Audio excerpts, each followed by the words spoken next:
welcome to the Friday edition. It's now Saturday.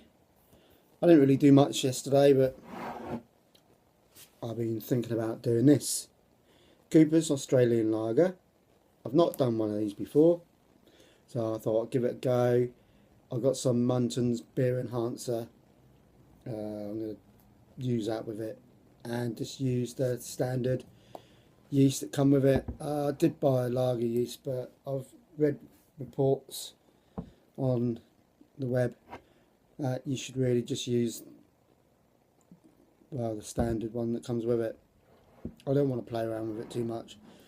I'm not going to add anything to it apart from I'm going to dry hop it with some hops. I don't know what yet.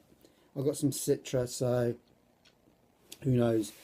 I might use the Citra up for a zombie dust brew, which Tube Dino's done, and he's kindly sent me his recipe, which was all grain, but he said I could change a few.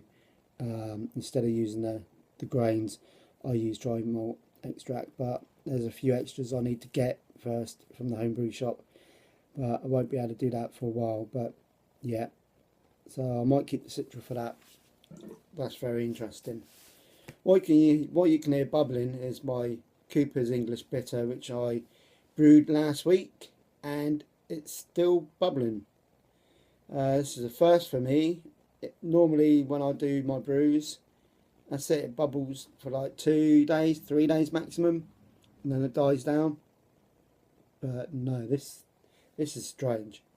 I mean, I had a bit of well, basically when I first brewed this, within 30 minutes it started bubbling, and it started bubbling really like fast and like aggressive. So I thought I had too much water in my airlock.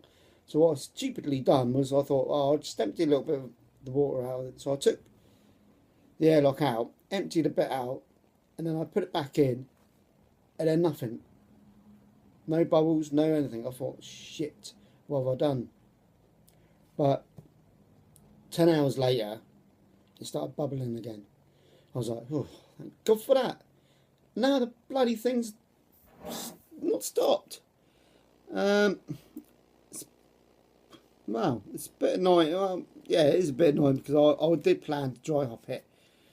What was I going to dry hop that with? Oh yeah, Goldings. Yeah, the rest of my Goldings.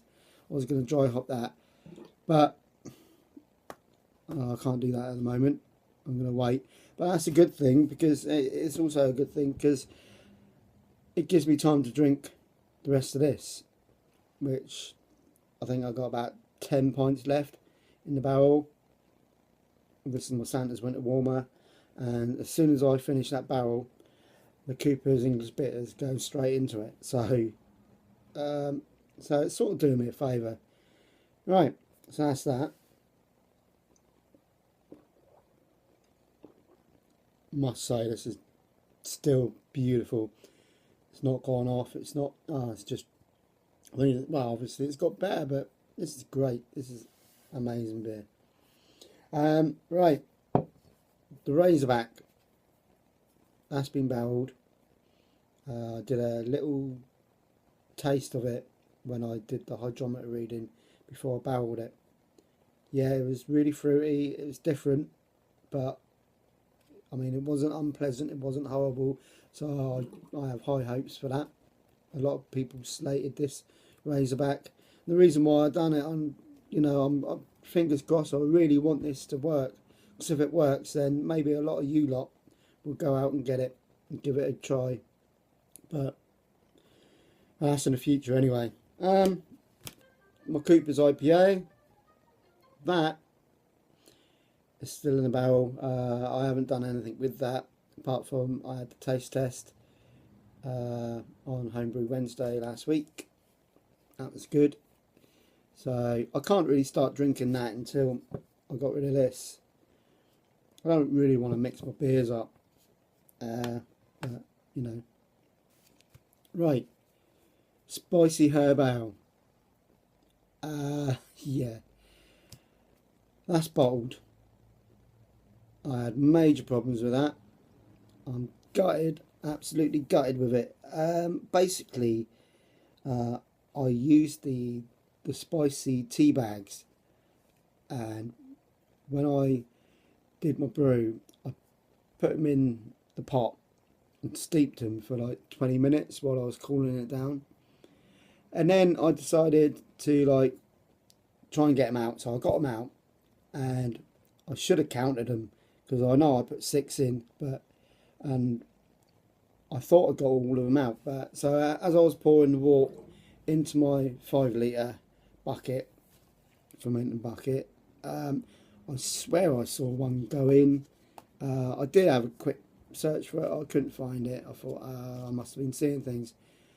When I'd done the taste test, the colour was really light where you all saw it, and it's bloody amazing.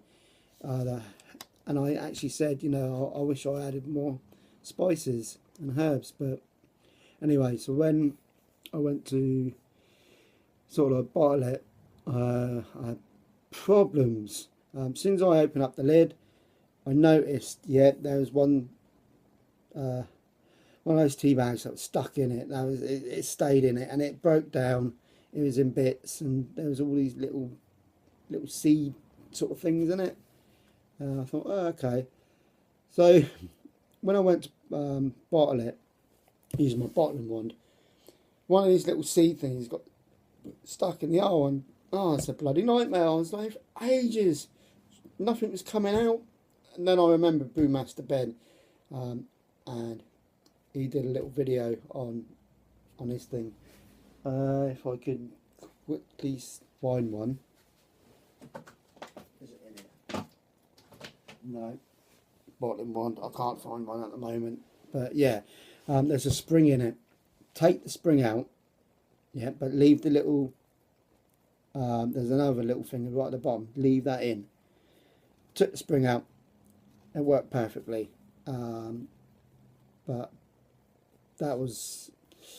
I think I tried that a little bit too late. So anyway, when I bottled it, it was really dark. It was like black. I mean, it should have been light coloured. And when I done the taste test, it was too spicy. I mean, you got to realise this spicy tea bag was in a fermenter for 2 weeks.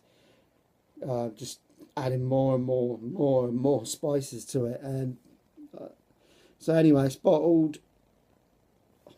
I might as well just leave it, and I'm going to give it a go. But don't fear, I'm going to do the brew again. I've already bought the spray malt to do it. I've got 1 kilo of that, and this time I'm going to put the spicy tea bags in a different pot, boil, steep them in there for like half an hour, and then at the end I'm going to drain that, and then I'm going to put it into my pot that way, so nothing gets into the wort at all. Because I had high hopes for this beer. It tasted amazing. Everything was going right until I opened that bloody lid and I saw that one of those tea bags was in it. But you live and learn, don't you? I mean, what can you do? So they're in a bottle. It might be another HBX. Remember that one? HBX, bloody awful. But I'm going to do another review of that soon. That was disgusting. I've got a couple of bottles left of that. I'm going to do another taste test soon. But yeah, glutton for punishment, I think. Anyway, as you know, the Amarillo Ale is bottled as well. You saw that in the last video. That is tasting and looking great. Yeah, I can't wait for that. They're in those swing top bottles as well. So, God, that's going to be good. Right, so there's the updates. These are going to be put in bottles because I have no room at the inn. Basically, I've got all my barrels going to be full up. So I bought these Coopers. Don't know if I quick. Come on. Yeah, I I bought these, which come with the old lids, which I'm not going to open them now, but I mean, you can see that. Cooper's Homebrew. There you go, I've got some decent bottles for the time being. They look quite good, so I'm going to give these a go. They're going to have my lager in it. I originally was going to put the Cooper's English bitter in it, but no, I want to store this for summer. And also the Cooper's English bitter, I really needed to get this brew on. I was going to wait until later to do it, but I've got a mate coming over from New Zealand in 6 weeks time, and I needed something for him to drink because he loves his real ales.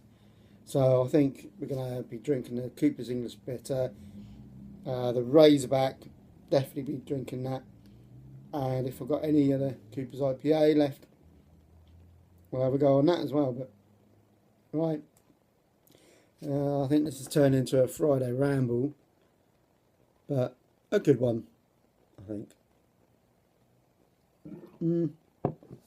I love that sound. Yeah, also I've got some demijohns. I bought them ages ago. I've got 4 of them, and I was watching Newfound Brewing, and he done 2 ciders, so that got me thinking, why not? I'm going to do some ciders, so I'm going to go out soon, go and get some apple juice from Asda or Lidl's or whatever, and I've actually gone out and bought some cider yeast, so I'm going to give it a whirl. That should be interesting. First ever time using demijohns. I even went out and bought the old bungs. I bought the 3-piece little airlocks. My thinking is I'm going to attach a blow-off tube to both of those 2 demijohns when I do them, just in case I have a massive explosion, if you get what I mean. Yeah, I don't want it going everywhere, so I'll be reading up about blow-off tubes and all sorts, because I've never done it. It's, you know, I'm learning stuff every day, and this is the beauty of it. But yeah, so this is the Friday edition. I'm going to cut it here, and I'll show you the taste test after I switch off here of this when I do the the original gravity reading. So this should be interesting for me. Alright then guys, there you have it. Have a good one.